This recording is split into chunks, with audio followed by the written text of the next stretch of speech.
Être en union avec Christ implique de vivre de manière cohérente, de persévérer et de maintenir une connexion intime avec lui.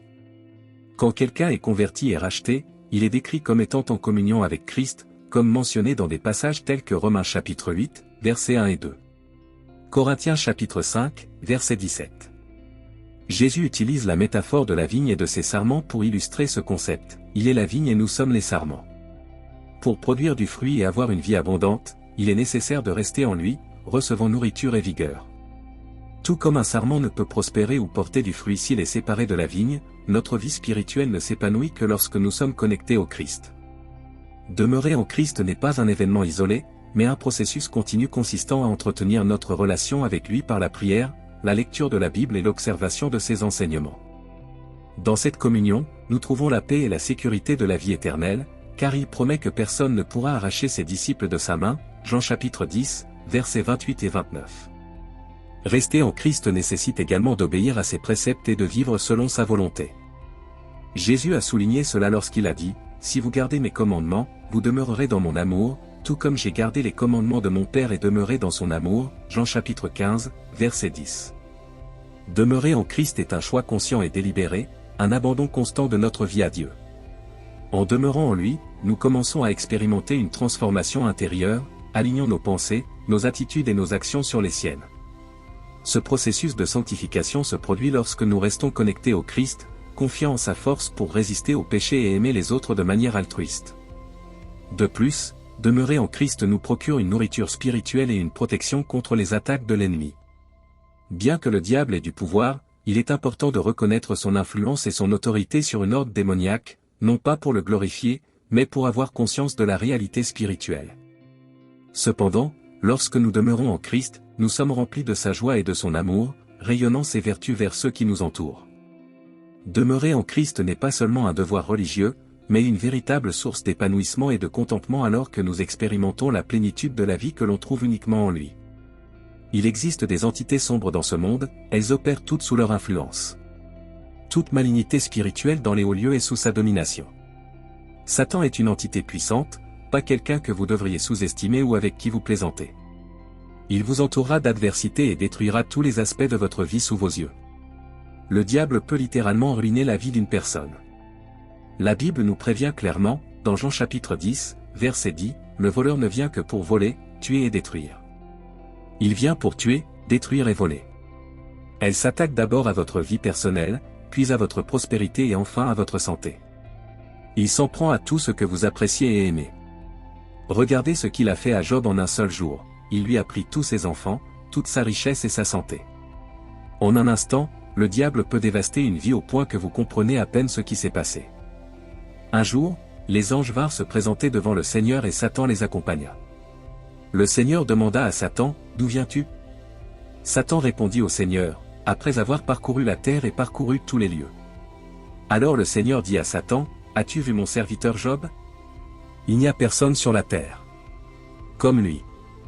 Il est irréprochable, juste, craint Dieu et évite le mal. » Satan répondit, « Ne l'avez-vous pas entouré d'une protection autour de lui, de sa maison et de tout ce qu'il possède ? Vous avez béni l'œuvre de ses mains et les troupeaux et les biens sont dispersés dans tout le pays. Mais étends ta main et touche à tout ce qu'il possède, et il te blasphémera en face. » L'Éternel dit à Satan, « Eh bien, tout ce qu'il a est en son pouvoir, mais vous ne pouvez pas le toucher. » Alors Satan quitta la présence du Seigneur. Un jour, alors que les fils et les filles de Job mangeaient et buvaient du vin dans la maison de leur frère aîné, un messager vint vers Job et lui dit, « Les béhufs labouraient et les ânes paissaient à proximité, lorsque les Sabéens les attaquèrent et l'emmenèrent. Ils ont tué les serviteurs avec l'épée, et moi seul me suis échappé pour le lui dire. » Pendant qu'il parlait encore, un autre messager vint et dit que le feu de Dieu tomba du ciel et brûla les brebis et les serviteurs. Et seulement je me suis échappé pour vous le dire. Pendant qu'il parlait encore, un autre messager vint et dit que les Chaldéens formèrent 3 bandes et prirent les chameaux et les tuèrent avec l'épée, et moi seul m'échappai pour le lui dire. Pendant qu'il parlait encore, un autre messager vint et dit que les fils et les filles mangeaient et buvaient du vin dans la maison du frère aîné, lorsqu'un vent très fort vint du désert et frappa les 4 coins de la maison, et il tomba sur le sol.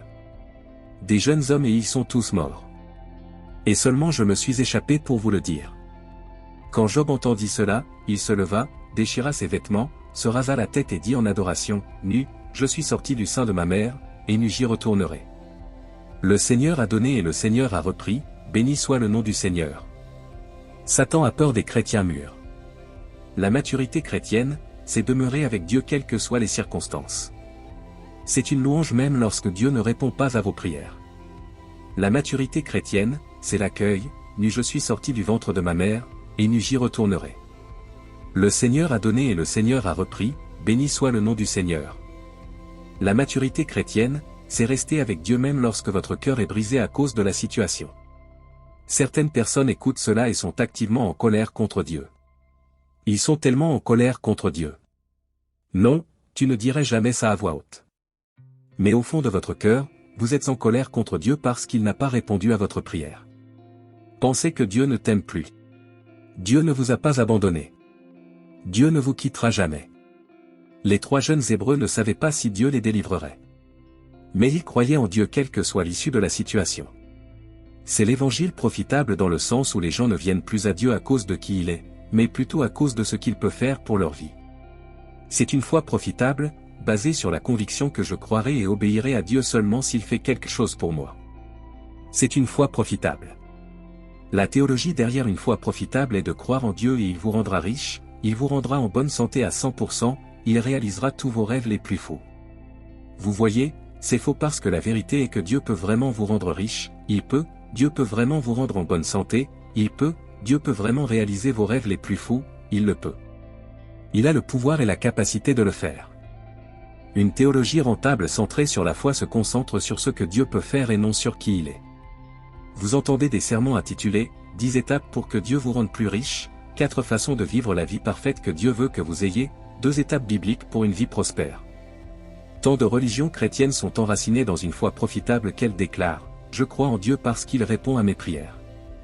Supposons que Dieu ne réponde pas à votre prière. Croiriez-vous toujours en lui?